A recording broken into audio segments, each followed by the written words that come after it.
Good day sa inyo mga kabads, Dexter Jen here, and currently meron tayong nakitang comment dun sa isa kong post, which is this one.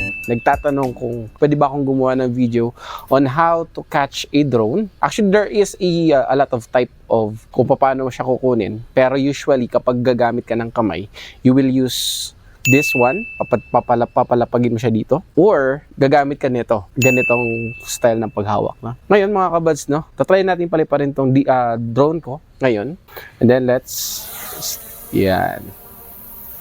Okay, first mga kabads, no, ang gagawin natin is pull this down, pababa, at ibababa natin siya para bumaba yung drone, and then ika-catch natin siya using this one. So to do that, just place your hands like this, and then ibababa na natin yung drone. Yan.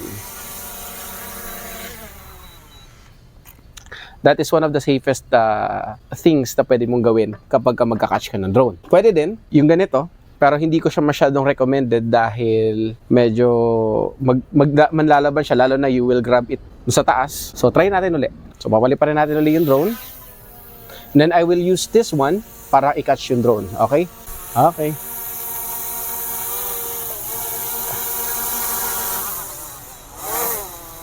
Ayan, minsan kasi naglalaban yan eh. So, pwede mo siyang gamitan ng hand palm, no? Or ng itong daliri mo na to.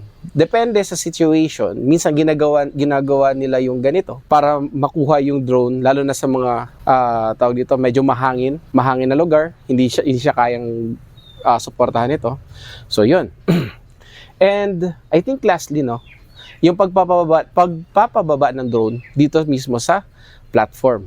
Again, papaliparin ko yung drone, and then I'll just lagay ko dito sa bagi. Yan, dito na siya ngayon. So, ang gagawin natin, papapuntahin natin yung drone dito. Sa mga hindi ganon kasanay gumamit or magpababa ng drone on a specific platform, gagamit ka lang nito, yung kanyang camera, and then ibababa mo yung camera para meron kang visual dun sa baba mo kung saan siya bababa. So gagawin mo dyan, isasagad mo siya, pagmamasdan mo muna yung drone para makapunta siya dito. Dalam natin yung drone, kung isi-center lang natin yung drone dito sa frame natin, like this one. Ops, sorry. Ito yung isa sa mga tricky part, no? Di ko ito masyadong ginagawa. Talagang flat na platform yung ginagawa ko, or handheld. Pero yun nga, for the sake of this video, tuturo ko sa inyo. Ayan. So, dito na.